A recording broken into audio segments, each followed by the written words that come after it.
One day I was driving between Lagos and Ibadan. And Daddy began to speak to me. Well, I've told you I'm not a prophet. The prophet, one prophet that I know without any doubt, that is in the house today, is your bishop. You say, what do you mean?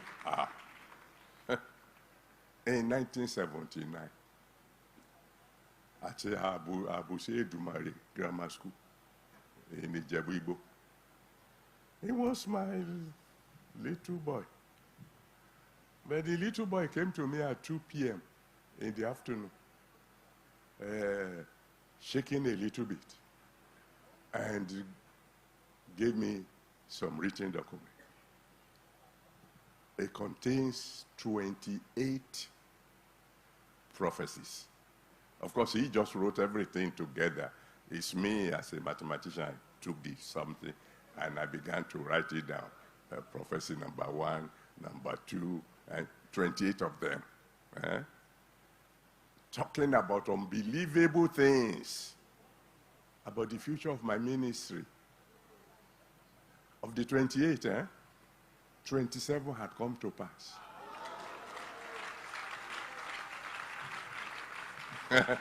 So, we know there are prophets. There are prophets who will tell you it will rain in June. we all know it will rain in June. if we have not offended God, it will rain in June. 1979. One by one, incredible things. 27 of them had come to pass. I'm waiting for the 28th. So if I'm looking for a prophet, I know where to turn. I know.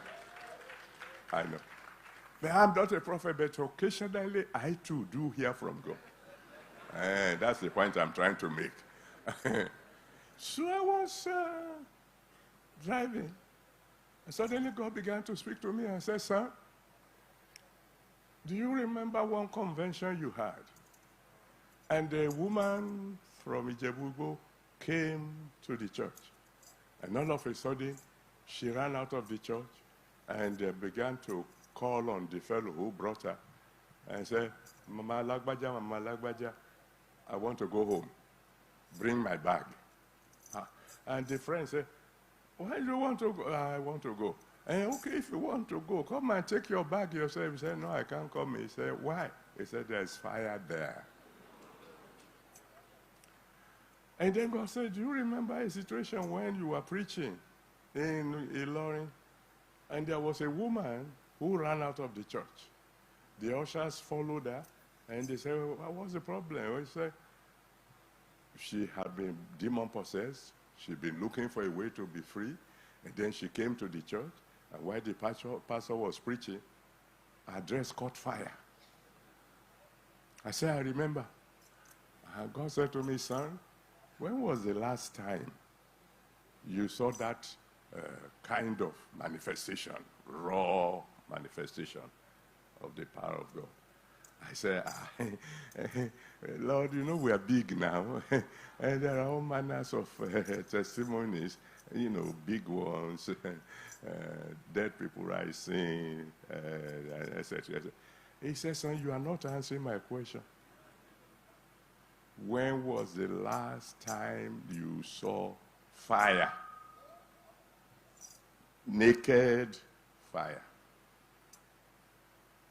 I said, "Daddy, I'm sorry. It's been quite a while."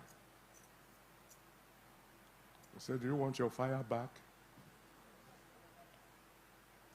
I said, "I will do anything. Anything. I will pay any price." I believe God is talking to someone. So he told me what to do, and I did. It wasn't long after that, I was ministering at the camp.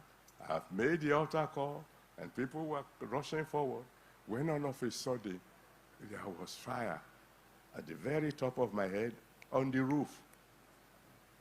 The fire was burning. It's on tape.